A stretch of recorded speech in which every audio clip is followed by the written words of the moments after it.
ডিম খেতে আমার মতন যারা যারা পছন্দ করে আজকে দুপুরের খাবারের থালা তাদের পছন্দ হবেই হবে, কারণ আজকে ডিম দিয়ে বিভিন্ন রকমের পদ করে দুপুরের খাবারের থালাটা সাজিয়েছি। গরম ভাতের সাথে দুটো পদই লোভনীয়। প্রথমেই আছে ডিম আলু মাখা, পেঁয়াজ লঙ্কা ভাজা দিয়ে ডিম আলু মাখা খেতে কে না পছন্দ করে।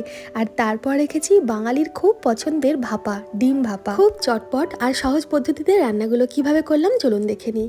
প্রথমে ডিম ভাপার মশলাটা তৈরি করে নেব। এর জন্য যতটা পোস্ত নিয়েছি ততটাই নিলাম হলুদ সর্ষে, আর যতটা হলুদ সর্ষে তার অর্ধেক কালো সর্ষে, সামান্য লঙ্কার গুঁড়ো, নামমাত্র হলুদ আর পরিমাণ মতন লবণ দিলাম। প্রায় 2-3 চামচ মতন সর্ষের তেল দিয়ে মশলাটা প্রথমে এইভাবেই গুঁড়ো করে নেব। এরপর এর মধ্যে সামান্য সামান্য জল দিয়ে মিহি পেস্ট তৈরি করে নেব। গুঁড়ো লঙ্কাটা দিলাম রঙের জন্য, বিশেষ করে আপনারা চাইলে কাঁচা লঙ্কাও দিতে পারেন গুঁড়ো লঙ্কার জায়গায়। যেই টিফিন বক্সটার মধ্যে ডিম ভাপা বসাবো সেই স্টিলের টিফিন বক্সের মধ্যেই সমস্ত মশলাটা ঢেলে নিলাম। হলুদটা কিন্তু না দিলেও চলে, পোস্ত রান্নায় হলুদ দিলে পোস্তর গন্ধটা নষ্ট হয়ে যায়, তবে নামমাত্র হলুদ দিলে দেখতে ভালো লাগে, তাই আমি নামমাত্র হলুদ দিয়েছি। এদিকে ডিমগুলো আমি সেদ্ধ করে অর্ধেক করে কেটে নিচ্ছি একটা সুতোর সাহায্যে। দেখুন ডিমগুলো কত সুন্দরভাবে সেদ্ধ হয়েছে।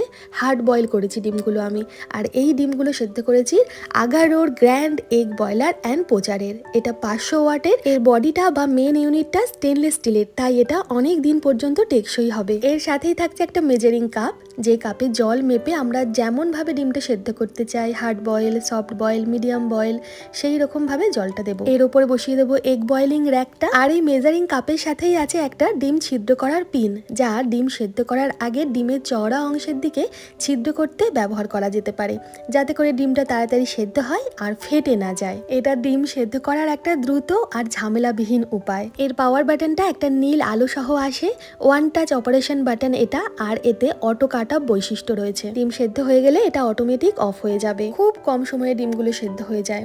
আর এই ডিম সেদ্ধ হয়ে যাওয়ার পরে ঠান্ডা জলে সমস্ত ডিমগুলোকে আমি একটু ভিজিয়ে রাখছি। তারপর এর যে খোসাটা, সেই খোসাটা ছাড়াবো। দেখুন কত সহজে ডিমের গা থেকে খোসাটা ছেড়ে যাচ্ছে। এই ডিম ভাপাটা গোটাও করা যায়, তবে আমি দুভাগ করে কেটে নিলাম সুতোর সাহায্যে সমান ভাগে, আর কেটেই ডিমটা আমি ভাপা করব। কড়াইতে অনেকটা সর্ষের তেল গরম করে তাতে 2টো শুকনো লঙ্কা আলাদা করে ভেজে তুলে রাখলাম। এরপর আরও যে সর্ষের তেলটা রইলো তার মধ্যেই অনেকটা পেঁয়াজ কুচি দিয়ে লালচে বাদামি রং করে ভেজে পেঁয়াজটাও তেল ছেঁকে তুলে রাখবো ওই লঙ্কার পাশেই। ডিম ভাপা অনেকভাবে করা যায়, তবে এটা একটু স্পেশালভাবে করছি, আপনারা দেখুন ভালো লাগবে।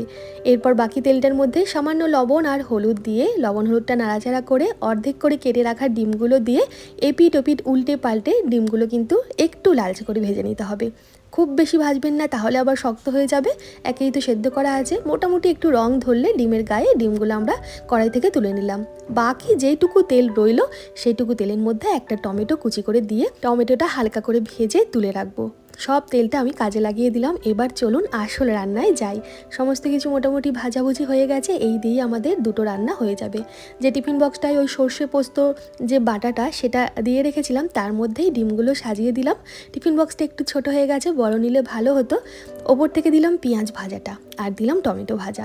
এইভাবে আপনারা একবার করে দেখবেন। আমিও এইভাবে কখনো করিনি, তবে এইবার খেয়ে দেখলাম দুর্দান্ত হয়েছিল খেতে।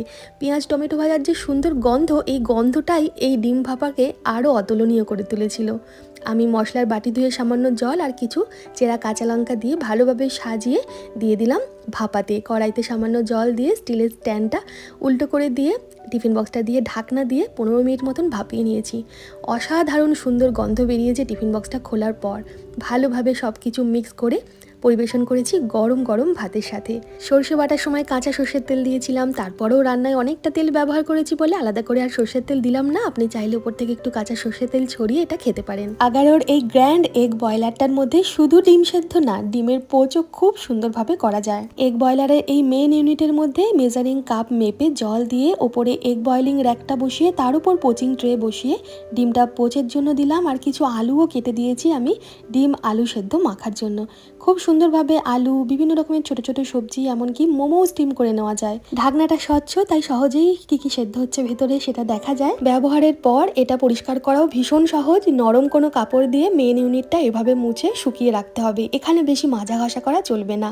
আর বাকি যে জিনিসগুলো আছে সেগুলো মাইল্ড কোনো ডিশওয়াশার লিকুইড দিয়ে স্পঞ্জের স্ক্রাবার দিয়ে ধুয়ে ভালোভাবে শুকনো করে রাখলে, একটু যত্ন করে রাখলে অনেক দিন এটা আমরা ব্যবহার করতে পারবো। আগারোর এই গ্র্যান্ড এগ বয়লার অ্যান্ড পোচারের সাথেই থাকছে একটা একটা গাইড বুক, যার মধ্যে 2 বছরের ওয়ারেন্টি কার্ড থাকছে আর সমস্ত বিবরণ দেওয়া আছে কিভাবে এটা ইউজ করতে হবে না হবে। ব্রেকফাস্টে এক একজন যদি এক এক রকমের ডিমের পদ খেতে পছন্দ করে, তাহলে আমি বলবো আগারোর এই এগ বয়লার আর পোচারটা হলো আপনার বাড়ির জন্য একটা বেস্ট অপশন। আমি এই এগ পোচারটার মধ্যে নর্মাল পোচ তো বানাই, এছাড়াও পেঁয়াজ লঙ্কা ধনেপাতা কুচি দিয়েও কিন্তু এগ পোচটা খেতে দুর্দান্ত লাগে। একটু নরম চাইলে নরম করেও আপনারা পোচটা তৈরি করে নিতে পারেন। আর ডিম আলু সেদ্ধ কে না ভালোবাসে খেতে।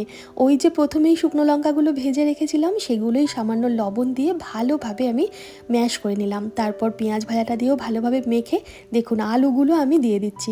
এই আলুগুলো কিন্তু ওই ডিমের সাথেই আমি বয়েল করে নিয়েছিলাম বা ভাপিয়ে নিয়েছিলাম। কত সুন্দর সেদ্ধ হয়েছে দেখেই বুঝতে পারছেন। আলুটা ভালোভাবে মেখে নিয়ে এর মধ্যে একটা ডিম রেখে দিয়েছিলাম, সেই ডিমটাও আমি ভালোভাবে ভেঙে সুন্দরভাবে চটকে চটকে মেখে নেব। প্রচুর তেল ইউজ করেছি, তাই আলাদা করে সর্ষের তেল দিলাম না, আপনারা চাইলে একটু সর্ষের তেল দিয়েও মেখে নিতে পারেন। কেমন লাগে খেতে গরম ভাতে এই ডিম আলু সেদ্ধ মাখা কমেন্ট করে জানাবেন। আগারোর গ্র্যান্ড এগ বয়লার আর পোচারের পারচেস লিঙ্ক রইল ভিডিওর ডেসক্রিপশনে আর ট্যাগ প্রোডাক্টে। ভিডিওটা কেমন লাগলো জানাতে ভুলবেন না। ধন্যবাদ।